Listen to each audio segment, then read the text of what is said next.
नमस्कार। कल दिनांक 13 मई को समकालीन संस्कृत कविता के जाने माने हस्ताक्षर और हमारे समय के एक श्रेष्ठ प्रयोगशील कवि हर्षदेव माधव के सद्य प्रकाशित काव्य संकलन अन्यथा पर एक परिचर्चा का आयोजन किया गया। परिचर्चा आभासी पटल पर आयोजित हुई। 4 वक्ताओं ने इसमें हर्षदेव माधव की कविता को लेकर के विशेष रूप से अन्यथा इस काव्य संग्रह को केंद्र में रखकर उनकी काव्य यात्रा, उनकी रचनाशीलता और समकालीन संस्कृत कविता की उपलब्धियां, एक संवेदनशील कवि, प्रयोगशील कवि के आत्मसंघर्ष को लेकर महत्वपूर्ण विचार उन्होंने प्रस्तुत किए। संपूर्ण भारतीय साहित्य, भारतीय कविता को उत्तराधुनिक काल में समझने के लिए भी कतिपय महत्वपूर्ण सूत्र इस सारी चर्चा में सामने आए। दुर्भाग्य से प्रारंभ में मेरा जो प्रास्ताविक वक्तव्य दिया गया था, उसके अतिरिक्त 4 वक्ताओं के जो वक्तव्य थे वे रिकॉर्ड नहीं किए जा सके। मैं अपना प्रास्ताविक वक्तव्य यहाँ प्रस्तुत कर रहा हूँ। उसके पश्चात चारों वक्ताओं ने हर्षदेव माधव की रचनाशीलता, उनकी काव्य यात्रा को लेकर बहुत गहराई में पड़ताल करते हुए जो अनेक नई बातें कही हैं, उनको अपनी स्मृति के आधार पर यहाँ मैं प्रस्तुत करने का प्रयास करूँगा और उनका समाहार करते हुए मैं हर्षदेव माधव की कविता को आज के साहित्य के संदर्भ में, वैश्विक संदर्भ में किस प्रकार पढ़ा जाए और देखा जाए, इस पर भी चर्चा करने का प्रयास करूंगा। पहले मेरा जो प्रास्ताविक वक्तव्य है इस चर्चा में दिया गया था, वह प्रस्तुत है। आप सभी को नमस्कार। डॉक्टर प्रवीण पंड्या जी, प्रोफेसर बजरंग तिवारी जी, प्रोफेसर बलराम शुक्ल जी और डॉक्टर अष्टभुजा शुक्ल जी, और तत्पश्चात किंचित चर्चा के लिए अवकाश रहेगा और अंत में हर्षदेव जी अपना मंतव्य देंगे। मैं संक्षेप में प्रास्ताविक के रूप में कुछ कहूँगा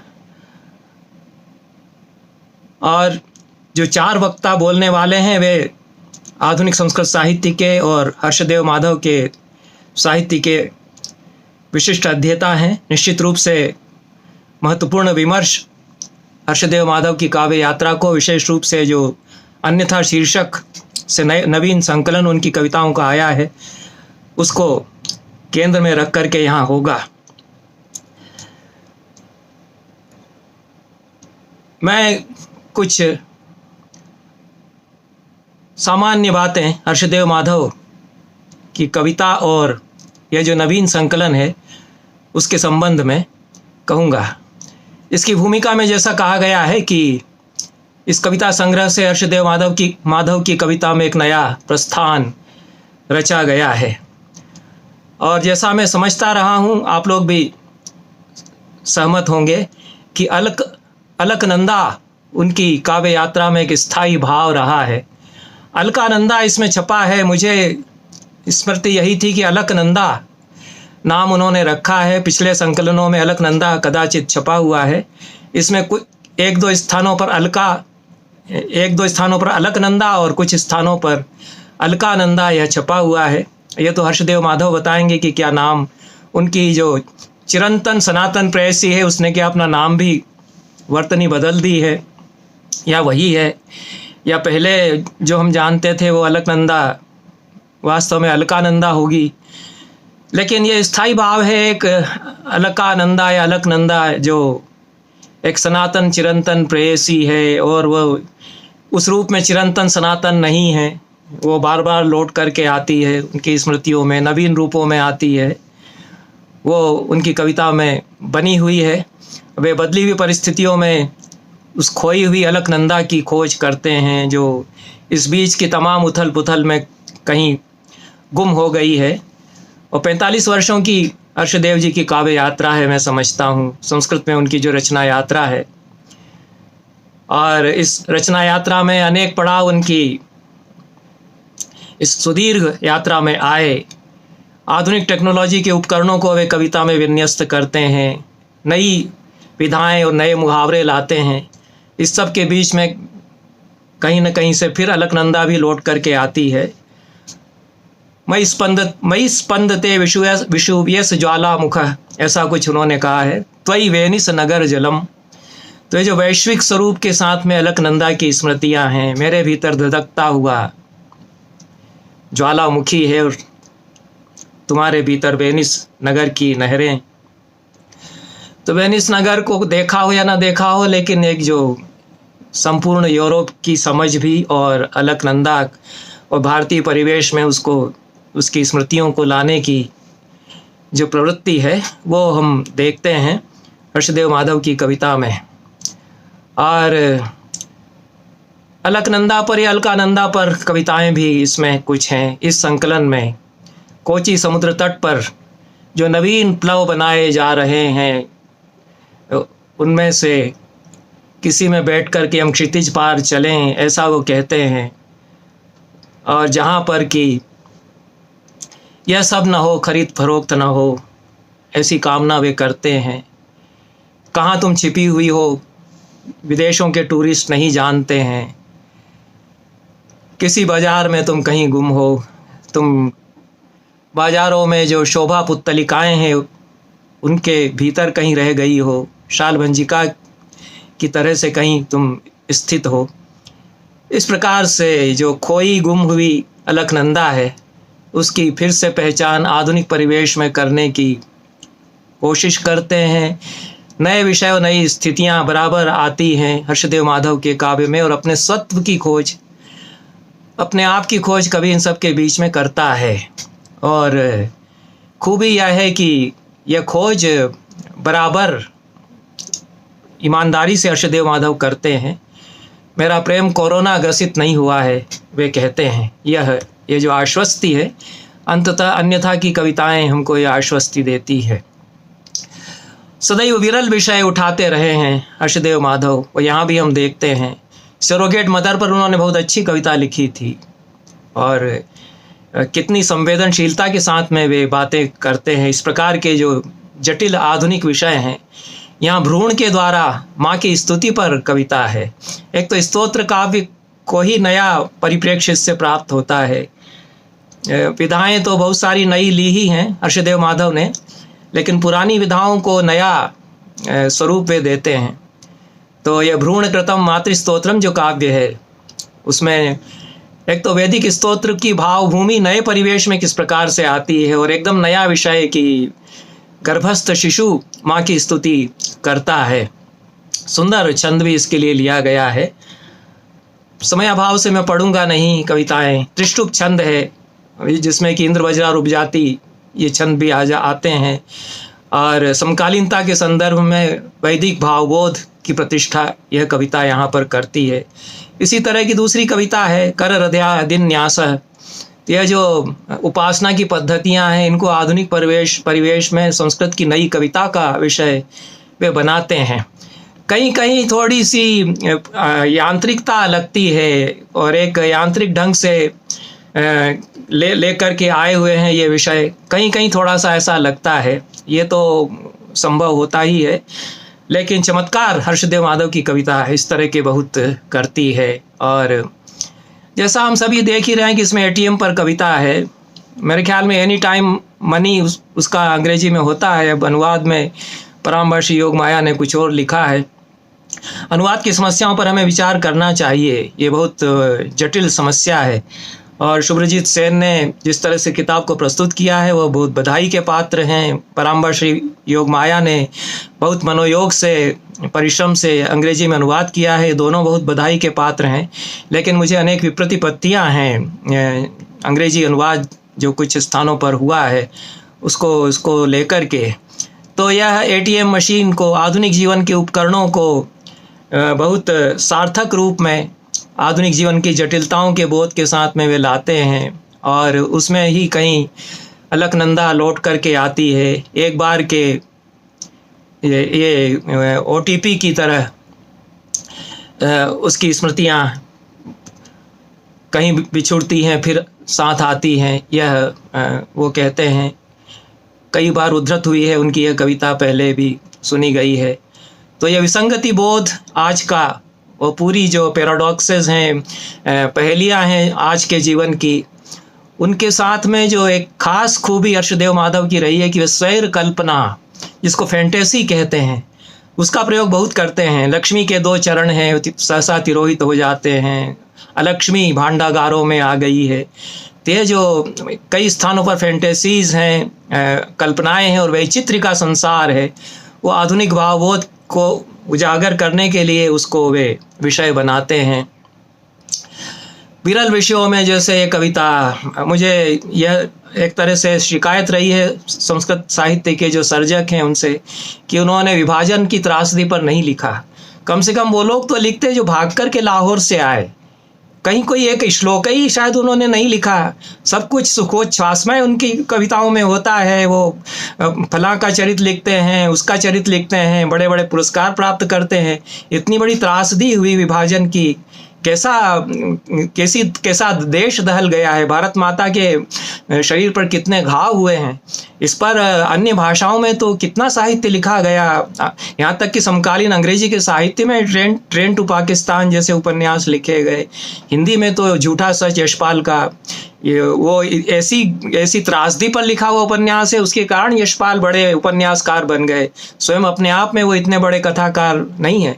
तो ऐसा गहन जटिल विषय है, इसको छूने से डरते हैं। वो महाकाव्यों में भले ही थोड़ा बहुत वर्णन करेंगे, गांधी चरितम में, लेकिन जो यथार्थ, नंगा यथार्थ हुआ है, तो उस पर ये कविता, ये अगस्त मास से चतुर्दशी तारिका कविता जो लिखी है, और वह उसी तरह से अनुभूति, जो कितना कत्लेआम हुआ है, मैसेकर हुआ है, उसका साक्षात्कार करते हुए अर्शदेव माधव लिखते हैं।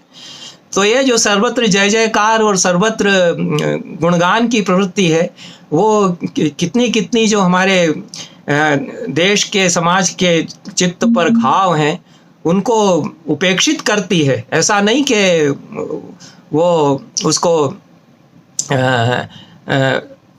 जानते ना हो, जानबूझ करके और ढक करके वो चलते हैं। तो ये व्यंग्य और विडंबना किस प्रकार से बड़ी तल्खी के साथ अनुभव कराते हैं। अर्शदेव माधव ही कह सकते हैं कि जिसकी चिता जलाई जा रही है, उसके लिए, चिता की लकड़ी के लिए कहा जा रहा है कि उसका आधार कार्ड लेकर के आइए, और ये हो भी रहा है। तो ये कितनी बड़ी विडंबनाएं हमारे समाज की हैं, उसको वे उजागर करते हैं अपने काव्य में। और केदार, उस पर जो भूकंप के कारण विनाश हुआ, उस पर तो कविताएं संस्कृत में लिखी गई हैं। और अर्शदेव माधव की भी केदारनाथ संहार लीला पर कविता है, ये 2013 में लिखी हुई, जो इसमें आ गई है। तो महाश्मशान का आख्यान इसमें वे पिरोते हैं। वो लोगों ने भी कविताएं इस तरह की जो समकालीन त्रासदियाँ हुई हैं उन पर लिखी हैं। लेकिन अर्शदेव माधव की खूबी यह है कि वे स्वैर कल्पनाएं, फैंटेसीज, बिंब, परंपरा में जो इस प्रकार के शिव का बिंब लाते हैं, तांडव का बिंब लाते हैं, महाश्मशान का बिंब लाते हैं, तो उसकी व्याख्या वे अपने आख्यान जो हमारे हैं उनके द्वारा करते हैं। और कहीं न कहीं समानांतरताओं के द्वारा वे विसंगतियों को उजागर करते हैं। जैसे कविता अच्छी है, इसमें अनाथाश्रम नाम से कविता है। तो आश्रमेस्मिन् न योगो अभ्यस्यते वियोगः। तो कई आश्रम होते हैं, कितने आश्रम खुले हुए हैं, बहुत सुंदर सुंदर, और एक अनाथाश्रम है, यह भी आश्रम है। तो इस तरह से कोई नहीं सोचता है। अनाथाश्रम का वर्णन भी यदि हमारे यहाँ करेंगे तो उसका कारुणिक वर्णन कर सकते हैं।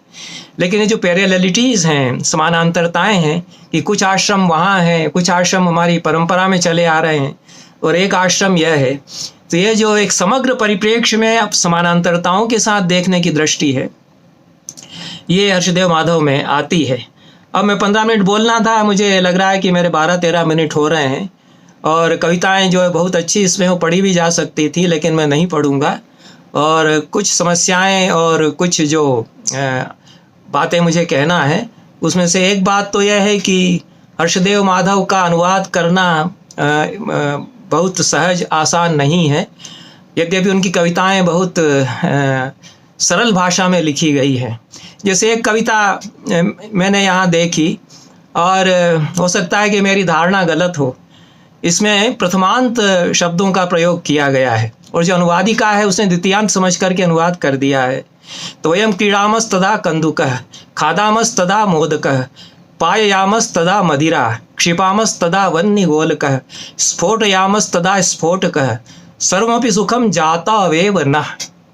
ये जो बात कही है कि हमारे लिए सब कुछ जाति में ही सुख है, ये जो न्याय दर्शन में जाति की अवधारणा है, और वे परिभाषित भी करते हैं। तो कंदुकत्वावच्छिन्न कंदुक हमारे लिए कब होता है? जब हम उससे खेलते हैं, ऐसा कुछ जो कहना चाहते हैं।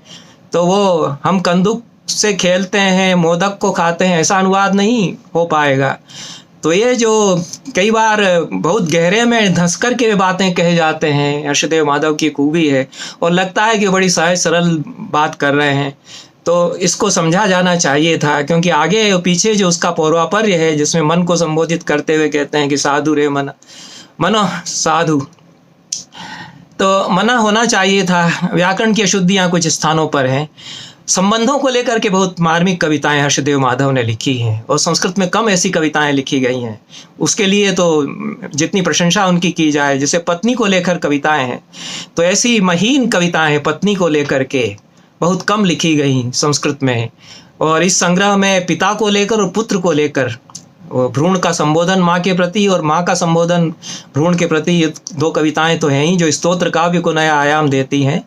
लेकिन ये पिता और पुत्र का जो संबंध है, उसको लेकर के जो कविताएं हर्षदेव माधव ने लिखी हैं कि मातु करुणार्द्रयोर नेत्रयो संबंधिनाम शीतोपेक्षायाम ग्रहस्य अकिंचनत्वे क्रीडकानां क्रय काले छाया रहिते मस्तके सांत्वना शून्येषु दुखेषु क्रीडकानां भग्नावस्थासु।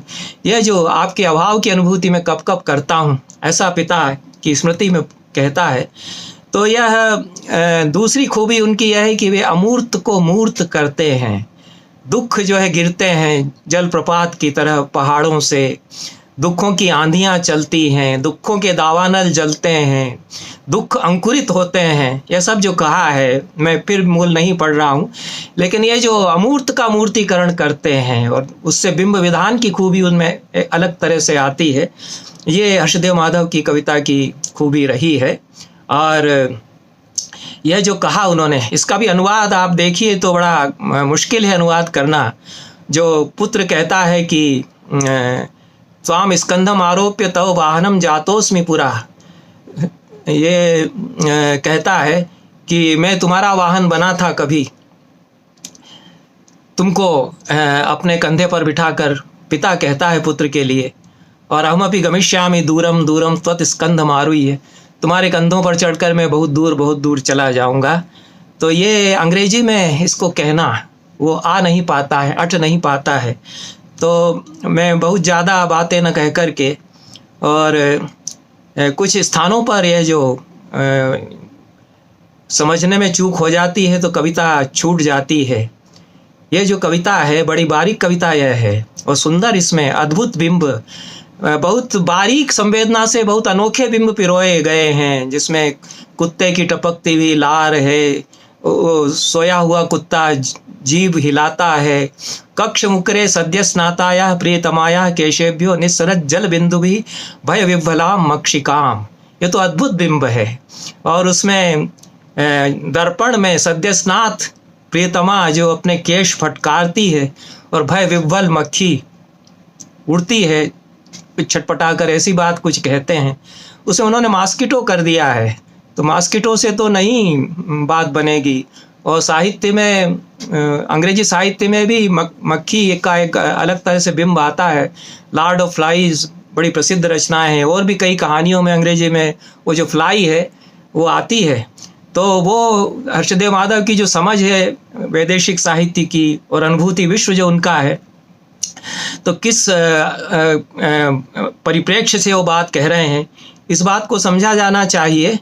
और इस बात पर भी विचार किया जाना चाहिए कि संस्कृत के जो मुहावरे हर्षदेव माधव ने बनाए, उनको कैसे समझा जाएगा। आपन्न सत्वा में लेखनी नीतेषु कृतक पुष्पेषु सुगंधम उत्पादयितुम आपन्न सत्वा में लेखनी क्षमास्ति। तो उसमें उन्होंने माई टीम्ड पेन ऐसा कुछ किया है। आपन्न सत्वा तो इम्प्रेग्नेटेड भी कह सकते थे। तो ये बहुत सार्थक अभिप्राय और बिंब जो हैं वो उनको कैसे अन्य भाषा में हम समझ सकते हैं, समझा सकते हैं, क्योंकि ये गंभीर समस्या है कि संस्कृत में कोई अनुवादक नहीं है। हम में से कोई भी अनुवादक नहीं है, ये आप अच्छी तरह से जान लीजिए। मैंने भी बहुत अनुवाद किए हैं और अंग्रेजी में भी किए हैं। मैं अच्छा अनुवादक अपने आप को नहीं मानता हूँ, और अंग्रेजी अच्छी है हमारी इसलिए हम अच्छा अनुवाद कर लेंगे ये नहीं समझा जाना चाहिए, क्योंकि अनुवाद अपने आप में कला है, बहुत बड़ी कला है, उसका प्रशिक्षण लेना पड़ता है। और अनुवाद कौन लोग करें और कैसे किया जाए, इस पर विचार हमारे यहाँ अभी तक किसी ने किया ही नहीं है। रविन्द्रनाथ टैगोर कितने बड़े अंग्रेजी के अच्छे लेखक हैं, उनकी अंग्रेजी में लिखी हुई कहानियाँ हमारे अंग्रेजी साहित्य में प्रिस्क्राइब्ड होती थी, लेकिन उन्होंने गीतांजलि का अनुवाद किया तो समझते थे कि इसको यीस्ट जैसा कोई कभी देखे और उसमें सुधार करे तब ये उस तरह का हो पाएगा। तो बड़ी साधना अनुवाद कर्म की है। इन शब्दों के साथ मैं अपनी बात समाप्त करता हूं। मैंने कुछ मिनट समय अधिक कम समय में अधिक से अधिक कह सकूं इसलिए मैंने कुछ लिख लिया था। तो कहते नहीं हुए लिखे हुए को बहुत ही महत्वपूर्ण विचार चारों वक्ताओं के वक्तव्यों के द्वारा हर्षदेव माधव की कविता के बहाने से संपूर्ण आधुनिक संस्कृत साहित्य की समझ की दृष्टि से इस चर्चा में सामने आए हैं। डॉक्टर प्रवीण पंड्या ने हर्षदेव माधव की जो लोक चित्त की, लोक मानस की पहचान है उसको रेखांकित किया, और उन्होंने यह प्रतिपादित किया कि किसी राष्ट्र का हृदय क्या है।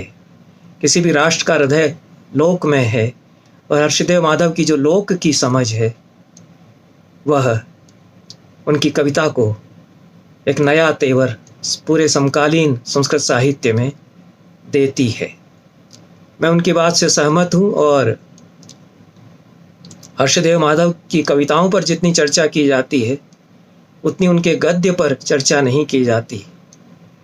वे गद्यकार भी अच्छे हैं, और उन्होंने गद्य में जो कहानियाँ लिखी हैं, बच्चों के लिए कहानियाँ लिखी हैं, लेकिन वे गांव के जीवन के मर्म में बैठकर लोकचित्त की कितनी गहराई से पहचान कराती हैं, यह हम उनमें देखते हैं। यही बात उनकी कविता में भी हम पाते हैं। तो यह एक सूत्र है हर्षदेव माधव की कविता को समझने का। और कोई भी कवि, चाहे प्राचीन कवि हो या हमारे समय का कवि हो, तभी उसकी स्वीकार्यता होनी चाहिए जब वो भारतीय लोकमानस की, लोकचित्त की पहचान रखता हो, उसमें डुबकी लगा सकता हो लोकमानस में। डॉक्टर बलराम शुक्ल गहराई में जाकर पढ़ते हैं हर्षदेव माधव को। उन्होंने हर्षदेव माधव की कविता के संदर्भ में यह कहा कि किसी भी समकालीन संस्कृत कवि के सामने संस्कृत साहित्य की सुदीर्घ परंपरा अपने आप में एक चुनौती बन करके आती है। उसका दबाव उसके मानस पर रहता है, और या तो वह उसके दबाव को चुनौती न मानता हुआ एक सुविधा का पथ ग्रहण कर लेता है कि जो महान कवियों की रचनाएं हैं उनका हम अनुगमन करते हैं, लेकिन कुछ प्रखर प्रतिभाशाली कवि इस पूरी परंपरा को एक पक्ष मानकर उसके सामने विपक्ष की रचना करते हैं। यह बलराम शुक्ल का कहना था, जहाँ तक मुझे स्मरण आ रहा है। और मैं ये कह सकता हूँ कि हर्षदेव माधव की कविता को समझने के लिए बहुत ही महत्वपूर्ण बात है, क्योंकि वे अपनी कविता में पूर्व पक्ष और उत्तर पक्ष उठाते हैं। जो हमारे शास्त्रों में पूर्व पक्ष और उत्तर पक्ष रहा है, कविता में एक अलग दृष्टि से वे उनको उठाते हैं। वो कई बार वे पूरी परंपराओं को पूर्व पक्ष बना लेते हैं और एक उत्तर पक्ष उनके सामने खड़ा करते हैं। या उलट भी कभी हो सकता है कि उनके उत्तर पक्ष के सामने वे पूर्व पक्ष खड़ा करते हैं और पूर्व पक्ष तो वापस लौट लौट करके आता है। पूर्व पक्ष तभी वास्तव में पूर्व पक्ष होता है जब वह उत्तर पक्ष के सामने फिर से खड़ा हो जाता है चुनौती बनकर। हर्षदेव माधव बार बार यदि उनके पक्ष को पूर्व पक्ष भी कहा जाए तो उसको परंपरा के उत्तर पक्ष के सामने एक चुनौती के रूप में प्रस्तुत करते हैं।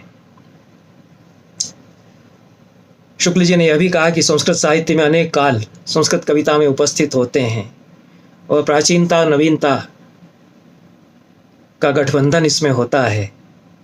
मैं ये कह सकता हूँ कि जितना भी जो कुछ इस समय संस्कृत में साहित्य लिखा जा रहा है उसमें जितने भी प्रतिभाशाली कवि हैं वे यह प्रयास करते हैं कि परंपरा और आधुनिकता दोनों गलबाही करती हुई चलें उनकी कविता में। हर्षदेव माधव कुछ और साहस के साथ यह कार्य करते हैं। कभी वे परंपरा का विपर्य प्रस्तुत करते हैं, कभी वे आधुनिकता का विपर्य प्रस्तुत करते हैं और पूर्व पक्ष की एक प्रबल उपस्थिति का बोध उनकी कविता कराती है। इसके लिए उदाहरण शुक्ल जी ने आरटीआई पर लिखी उनकी कविता को दिया, जिसमें हर्षदेव माधव ये बताना चाहते हैं कि जो आरटीआई है उसमें यह बाध्यता है कि उसका उत्तर दिया जाए, वो उत्तर पक्ष को बाध्य करता है। तो इस पूरे पूर्व पक्ष और उत्तर पक्ष के गुथाव में या उनकी मुठभेड़ में कहीं न कहीं से एक अध्यात्म की धारा अंतर्निहित बनी रही है हर्षदेव की कविता में, और उनकी कविताएं इसीलिए एक रेखीय नहीं हुआ करती हैं। यह भी हर्षदेव माधव की कविता की एक पहचान है कि सामान्यतया एक रेखीय और काल की एक रेखीय गति के साथ चलते हुए कविताएं आजकल जो लिखी जा रही हैं उनके समानांतर वे एक वृत्ताकार गति वाली कविताएं रचते हैं। शुक्ल जी ने बेदिल और रूमी की कविताओं के उदाहरण दिए और उनकी कविताओं में बिंब जिस प्रकार से गड्ढमड्ढ हो जाते हैं उस प्रकार से हर्षदेव माधव की कविता में बिंबों का सम्मिश्रण होता है। और हर्षदेव माधव की कविता में साहस एक प्रकार का मिलता है कि वे ईश्वर को भी कटघरे में खड़ा करने का दमखम रखते हैं।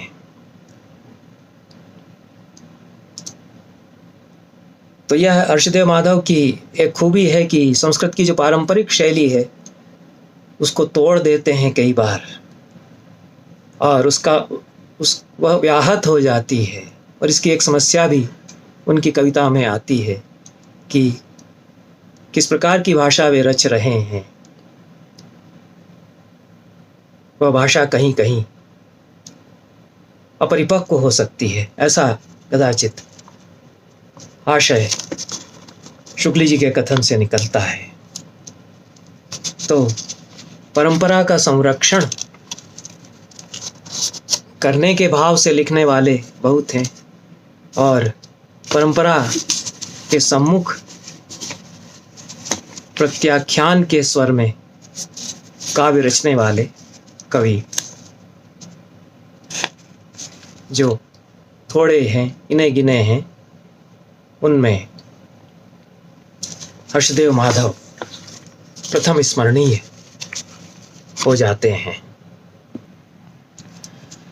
अनेक स्थानों पर परंपरा के प्रति बहुमान रखने वाले परंपराभिमानियों को हर्षदेव माधव के प्रयोग विचलित करते हैं, पर हर्षदेव माधव अपने इन प्रयोगों की प्रामाणिकता को भी स्थापित करते हैं और वे स्वयं अपनी परंपरा बनाते हैं, वे अपना प्रस्थान स्वयं बनाते हैं। यह शुक्ल जी के वक्तव्य का स्वारस्य मुझे प्रतीत होता है। डॉक्टर बजरंग बिहारी तिवारी ने बाणभट्ट के एक श्लोक को उद्धृत किया अपने वक्तव्य के आरंभ में, संति श्वान इवा संख्या जाति भाजो ग्रहे ग्रहे। उत्पादकास्तु।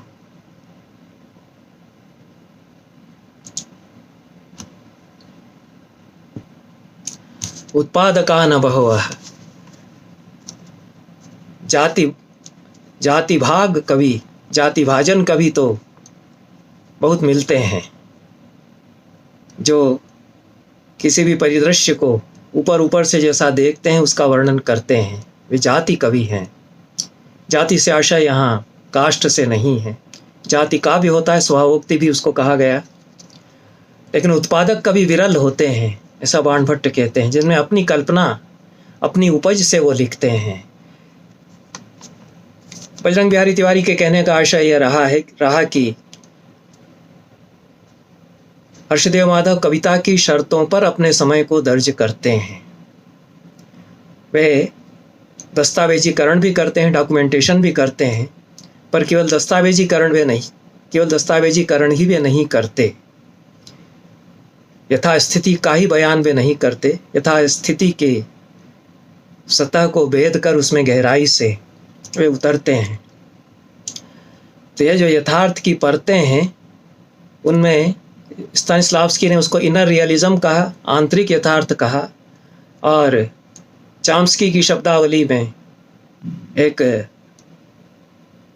सरफेस स्ट्रक्चर और एक डीप स्ट्रक्चर, तो एक सतही स्तर पर की गई संरचना और एक गहरे में बैठ कर की गई संरचना, यह संरचना की दृष्टि से भी, और एक सतही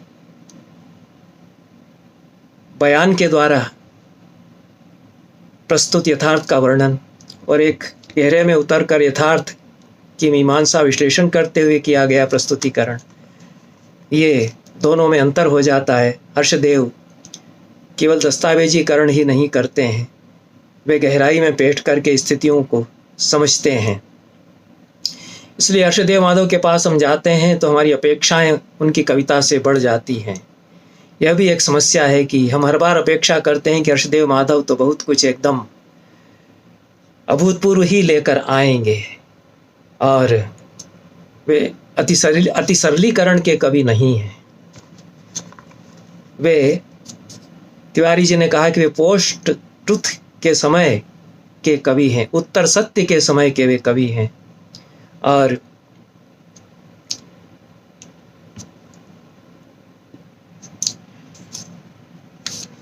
इस दृष्टि से वैश्विक परिप्रेक्ष्य में उनकी कविता समझी जानी चाहिए।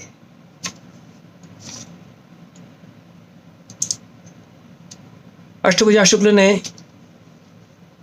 एक और महत्वपूर्ण सूत्र हर्षदेव माधव की कविता को समझने के लिए दिया, वह अन्यथा कथन, इसको अन्यथाकरण भी कह सकते हैं, जो कालिदास के सौंदर्य शास्त्र को नई दृष्टि से प्रस्तुत करते हुए हजारी प्रसाद द्विवेदी ने एक अपना नया काव्य शास्त्र रचने का प्रयास किया। उसमें उन्होंने कहा कि अन्यथाकरण हर कवि करता है, और उत्तर संरचनावाद में इसको विचलन या डिस्टोर्शन कहा गया, पर यह डिस्टोर्शन नहीं है। यह जो दी हुई दुनिया है उसको फिर से रचने की जो प्रतिभा है कवि की, उससे अधिक संबंध रखता है। तो कवि प्रदत्त स्थितियों का अन्यथाकरण करता है, और अन्यथा कथन हर्षदेव माधव करते हैं। इसको मैं ये समझता हूँ कि हर्षदेव माधव जो कुछ करते हैं अपनी कविता में, उसको रस सिद्धांत के आधार पर कदाचित हम नहीं अच्छी तरह से समझ सकते हैं।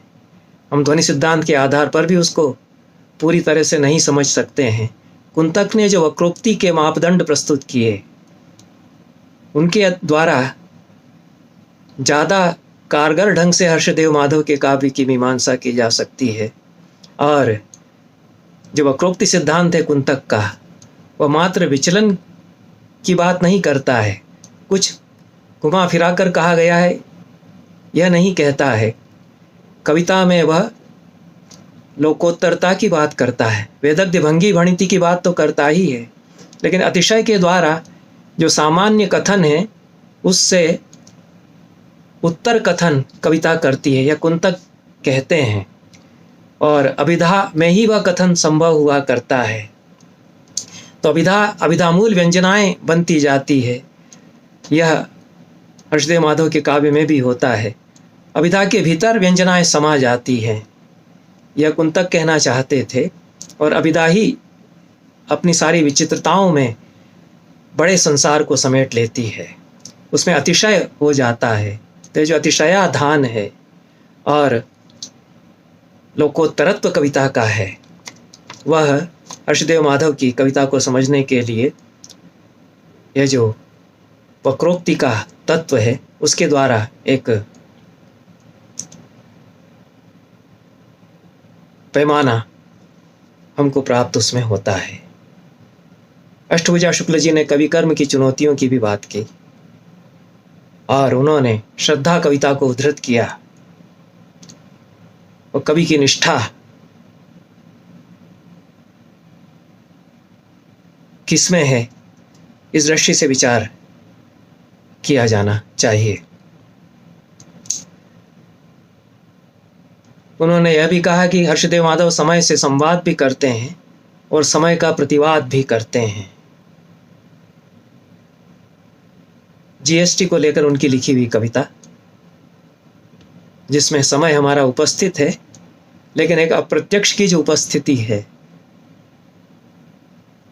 अपनी अनुपस्थिति में कोई उपस्थित है, उसका जो बोध कराते हैं, वह उसके द्वारा वे समय के सामने अपना एक पक्ष रचते हैं या प्रतिवाद उसका करते हैं, यह भी कह सकते हैं। और उन्होंने बताया कि कई हिंदी के बड़े कवियों ने इस तरह के प्रयोग किए हैं। धूमिल की कविता की दुर्लभ स्मृति उन्होंने इस संदर्भ में की, जिसमें वो पूछते हैं कि वह तीसरा आदमी कौन है। कवि पूछता है, वो मेरे देश की संसद मौन है। या नागार्जुन की कविता भारत माता के सपूत, इस तरह की जो उनकी कविता है, जिसमें एक के बाद एक भारत माता के पूत अनुपस्थित होते चले जाते हैं और अंतिम जो पूत बचता है, वो लेकर के झंडा आगे बढ़ता है, वो पुलिस की गोली से मर जाता है, तो बाकी रह जाता है अंडा, ऐसा नागार्जुन कहते हैं। पर यह नहीं समझा जाना चाहिए कि हिंदी के इन कवियों की कविता का प्रभाव हर्षदेव माधव की कविता पर आया है। वे उत्पादक कवि हैं, ये उनकी अपनी कल्पनाएं हैं। एक अनुपस्थित पांचवें की उपस्थिति का बोध वे कराते हैं अपनी उस कविता में, जिस प्रकार से ये 4 महत्वपूर्ण वक्तव्य प्रस्तुत किए गए। स्वयं हर्षदेव माधव ने जो अपना एक संक्षिप्त वक्तव्य अंत में प्रस्तुत किया, मार्मिक वक्तव्य था और अपनी रचना यात्रा, उसके सारे परिप्रेक्ष्य को उन्होंने बहुत सुंदर ढंग से समझाने का प्रयास किया। एक कथा के माध्यम से उन्होंने अपनी बात शुरू की।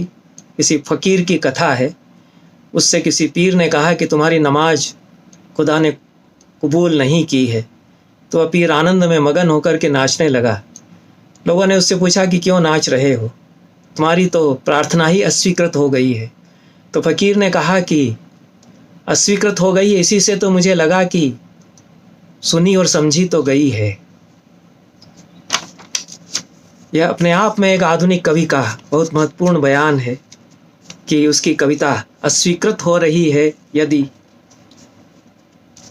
तो उन लोगों के द्वारा जो उसको पढ़ और समझ रहे हैं या समझने का प्रयास कर रहे हैं। और एक अच्छे कवि को आसानी से समझ पाना सर्वदा नहीं हुआ करता है, इसलिए उसको अस्वीकृत भी यदि किया जाता है तो उसको भी वह अपना एक सौभाग्य ही मानता है। हर्षदेव माधव ने परसाई का एक उद्धरण प्रस्तुत किया और परसाई ने कहा कि शाश्वत में नहीं लिखता हूँ, जो शाश्वत लिखते हैं वो मर जाते हैं, मैं जो रोज मर रहा है उस पर लिखता हूँ। दूसरी जो बहुत महत्वपूर्ण बात हर्षदेव माधव ने कही कि मैं अनुकरण दूसरों का नहीं करता, पर मैं अपनी स्वयं की कविता का भी अनुकरण नहीं करता। एक बहुत महत्वपूर्ण सूत्र है जो सुदीर्घ काव्य यात्रा हर्षदेव माधव की है उसको समझने के लिए, क्योंकि वे अपने ही बनाए हुए प्रतिमानों को ध्वस्त करते जाते हैं और कई बार यह तो लगता है कि बहुत सारी नई स्थितियों का वे बयान करते हैं, नए नए विषय इस काव्य यात्रा में चुनते हैं। कहीं कहीं एक यांत्रिकता के साथ वे नए विषय जो आधुनिक तकनीकों से संबंधित हैं उनको लेकर के आते हैं। जो पारंपरिक दृष्टि है उसकी दृष्टि से तो अनुभूतियां, रस और भाव वहाँ नहीं व्यक्त हो पाते, लेकिन नए प्रतिमान अवश्य बनते हैं और बार बार हर्षदेव माधव नए प्रतिमान गढ़ते हैं कविता के। दूसरी बात जो उन्होंने हर्षदेव माधव ने कही कि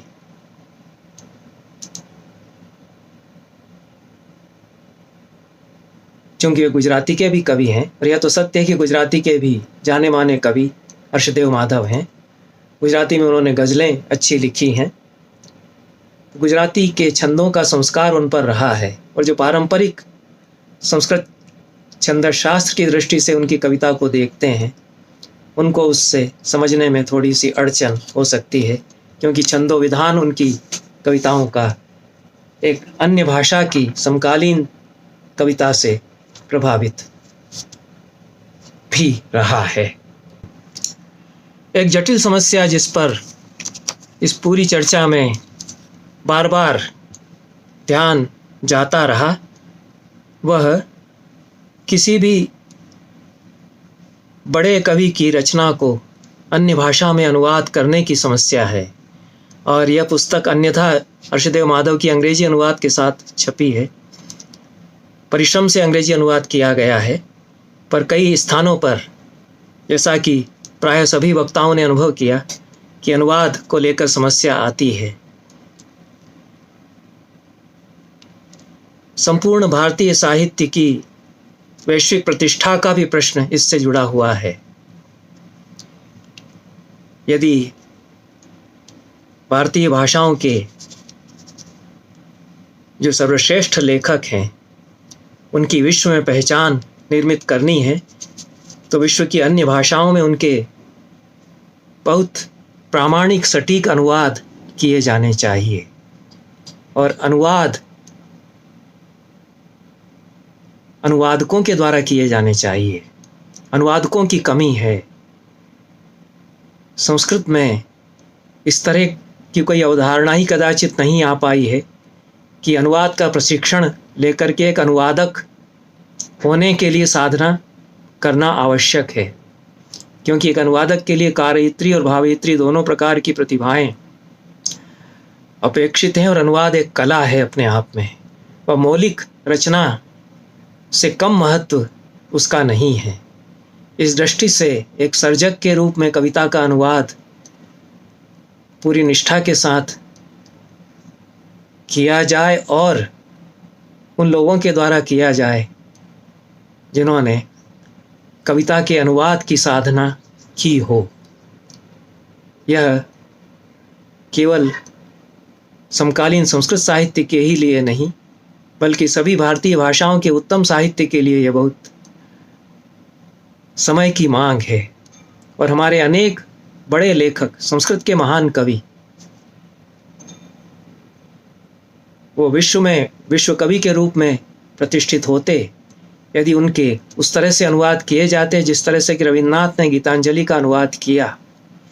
उन्होंने स्वयं अनुवाद किया और अंग्रेजी तो उनकी बहुत ही परिमार्जित, परिनिष्ठित और काव्यात्मक है, पर वे जानते थे कि मैं अनुवादक नहीं हूँ, तो उन्होंने विश्व के एक और बड़े कवि के साथ बैठकर के अपने अनुवाद को मांझा, परिमार्जन उसका किया। तब वो एक विश्व में बड़े कवि के रूप में मान्य हुए। आज के समय की आवश्यकता है कि अनुवाद भी किए जाएं अच्छी कविताओं के, क्योंकि यह वह समय नहीं है कि संस्कृत की कविता संस्कृत समाज के बीच सुनाई जाए केवल वो बाहर के समाजों में उसका प्रचार प्रसार ना हो। संस्कृत में हमने लिखा क्योंकि संस्कृत ही हमारी कविता की भाषा है, पर जब संस्कृत में कविता परिनिष्ठित प्रौढ़ कविता, सुंदर कविता लिख गई है तो उसको बड़े समाज के सामने जाना चाहिए, लेकिन बड़े समाज के सामने, अन्य समाजों के सामने जाना चाहिए, पर उसके लिए अनुवाद के माध्यम को विकसित किया जाना चाहिए, जिसकी की कमी है और जिसकी आवश्यकता भी है।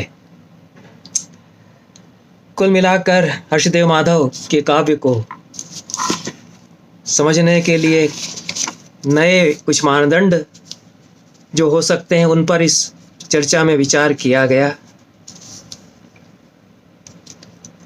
और लोकचित्त की पहचान कथन भंगी, अन्यथा कथन या अन्यथा करण और पूर्व पक्ष और उत्तर पक्ष का सम्मिश्रण, परंपरा के सम्मुख एक पूर्व पक्ष उपस्थित करना तथा एक कवि के रूप में केवल दस्तावेजीकरण से बचकर जाति काव्य की सीमाओं को तोड़ करके और एक अपने समय के यथार्थ को गहराई में उतरकर आख्यानों के द्वारा, काल्पनिक छवियों के द्वारा, जटिल बिंब विधानों के द्वारा प्रस्तुत करना, यह हर्षदेव माधव अपने रचना संसार में करते हैं। वे अपने स्वयं के बनाए हुए गढ़ों को, किलों को भी तोड़ते चलते हैं, ध्वस्त करते चलते हैं। यह भी इस चर्चा में बात सामने आई।